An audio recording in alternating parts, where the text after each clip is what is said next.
the U.S. has sent that team of experts to Japan to help prevent a nuclear catastrophe at the crippled power plant where workers are risking their lives to stop a meltdown. And Juju's here with a look at these unseen heroes, the dangers that they are facing. Absolutely. You know, what's happening is completely in a black zone. You can't see inside that plant. There's so much we don't know about what's going inside, in part because officials there have been unwilling or perhaps physically unable to get close enough to get a clear picture of what's happening at the core. What we do know is that the brave skeleton crew that remains are likely skilled volunteers willing to risk themselves to keep others safe. The images from space are haunting for what they clearly show and all that they fail to show. One hydrogen explosion, then another, now 4 crippled reactors. The latest one inside reactor 2, another partial meltdown.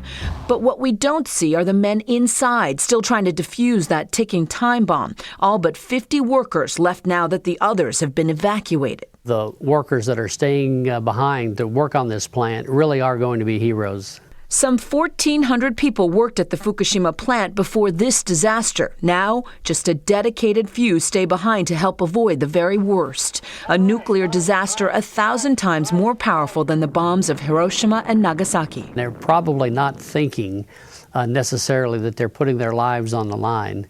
Much like I think when a firefighter runs into a burning building, they're trained to do a mission. Those men inside grow increasingly isolated. The evacuation zone started at just under a 2-mile radius and over 4 days is now 20 miles wide.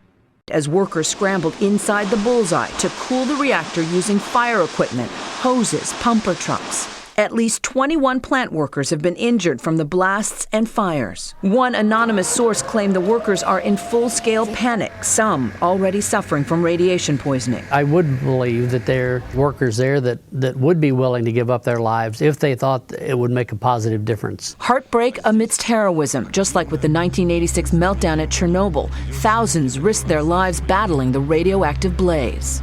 I traveled to the exclusion zone near Kiev more than a decade ago and met scientists who were continuing to risk their safety to help, as they say, kill the dragon they helped create. Now, the thoughts of a nation and the world are with those 50 unseen heroes in Japan, risking their lives to save so many others.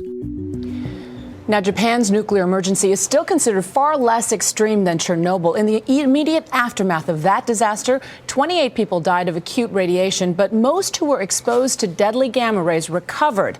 However, a report by the UN many years out estimated that the long-term number of radiation-related deaths among the 600,000 liquidators, as the firefighters were known back then, was roughly 4,000.